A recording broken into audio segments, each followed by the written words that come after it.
Banned from the ballot.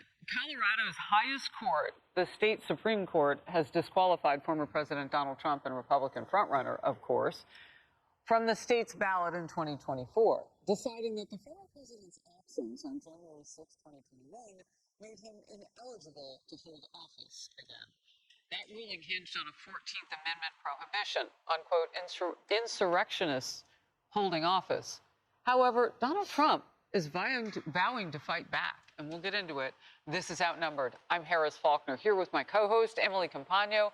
Also joining us today, Fox News contributor, president of KA Consulting, and former senior counselor to President Trump, Kellyanne Conway. Former NFL sideline reporter and host of the Michelle Tafoya podcast. It's excellent, by the way.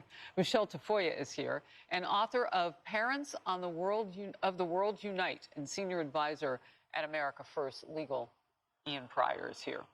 The unprecedented decision by Colorado's Supreme Court marks the very first time that Section 3 of the 14th Amendment has been used to disqualify a presidential candidate. And all of the justices on that state Supreme Court were appointed by Democrat governors. But the ruling actually went along party lines. 4-3. 4 Democrats voted for it. However, Colorado's Secretary of State thinks they made the right call.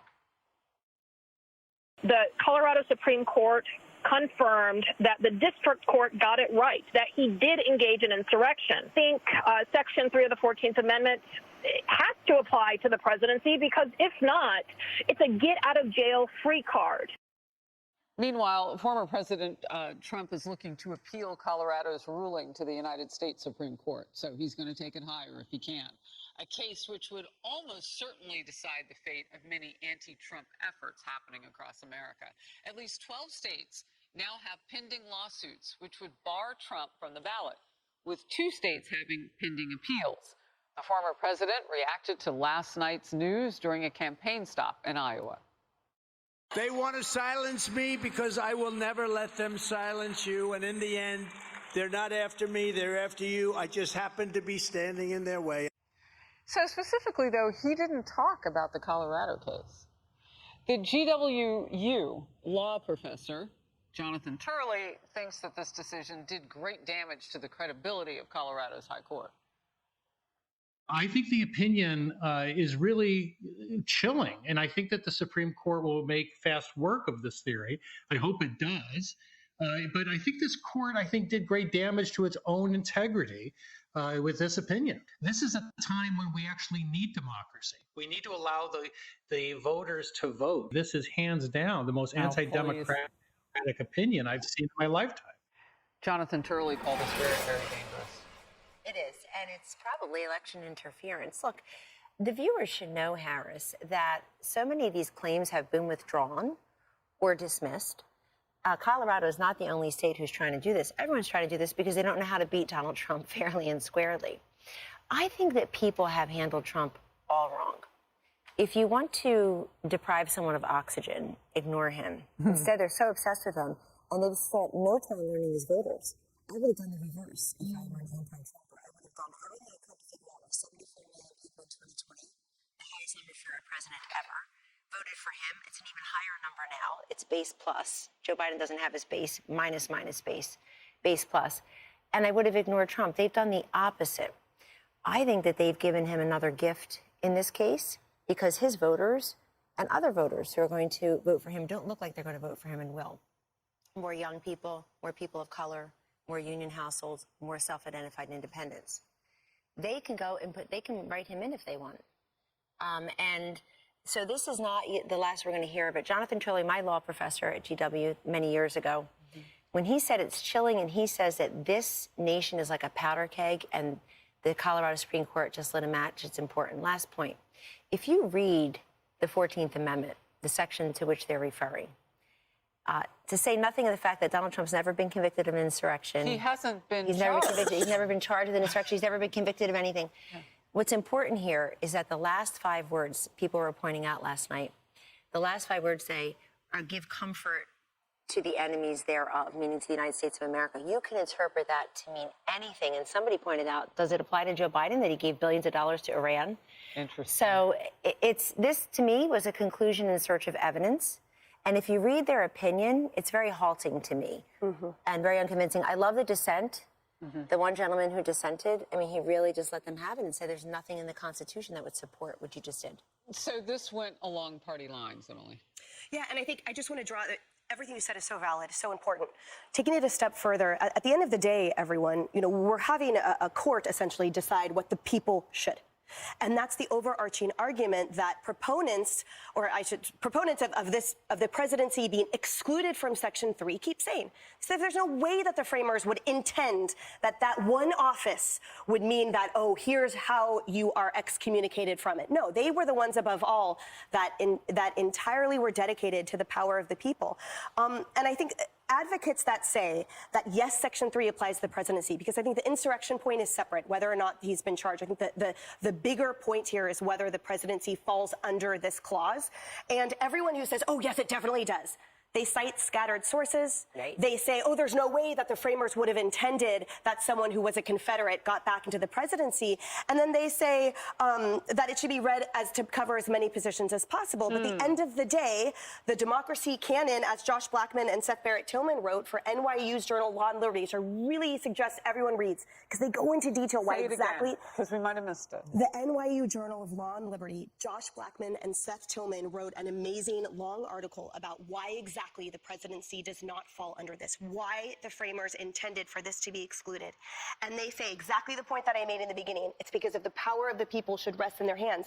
And they point out that the democracy canon, precedents, said the entire time that the presidency was not an officer of the United States. And they go one by one through those advocates, their arguments otherwise, and they say, look, like I said, scattered sources, there's not enough precedents. And only recently did people start shoving the presidency into that box. But at the end of the day, they say it's not about the courts and it's not about Congress, actually. It's about the people. And so therefore, it's up to the courts right now to write this decision and restore that power back to the people, because here they can do what they want with those other offices, but the presidency does not apply under Section 3 overwhelmingly in legal scholarship. And the problem that Leo Terrell told me now resides among those other states is that if Donald Trump is now going to appeal, they, before the U.S. Supreme Court, would make a ruling on this per Colorado. Are they going to overturn? Are they going to block? What are they going to do with Colorado Supreme Court's decision? All those other states can jump in the pool now, except for the two that are already in appeal process. I do want to get to this because Leo had a lot of interesting things to say, and I want to get your response, Ian, when we come out. So last hour, I spoke with Leo Terrell about how this only potentially helps politically Trump. Remember, those justices voted along party lines. Let's watch. There are people who dislike President Trump, but the system is being challenged. What makes us unique is our rule of law, and it's being questioned. And Trump haters are now supporting Trump on the issue that he deserves to be on the ballot. He deserves to face the voters, not 4 judges. And this is our problem right now. Our legal system is being tested. And this is why the Supreme Court has to rule 9-0, Harris. It has to rule 9-0. Those lawyers, those judges know what is right, and 9-0 is the only ruling that they could come up with. Your thoughts? Well, I think what President Trump said about they're coming after me, but really they're coming after you. I'm just in the way. I mean, think about this. This is a national election. What the Colorado Supreme Court has done is essentially taken Colorado off the board for people that would support Trump. Now, is Trump going to win Colorado? Probably not, but, a lot of people didn't think he was going to win Michigan or Pennsylvania. That's right. So, if it were to come down to, well, you need this state in order to win, and he's not on the ballot, you've disenfranchised everybody else in the country, and that is not for the Colorado Supreme Court to do.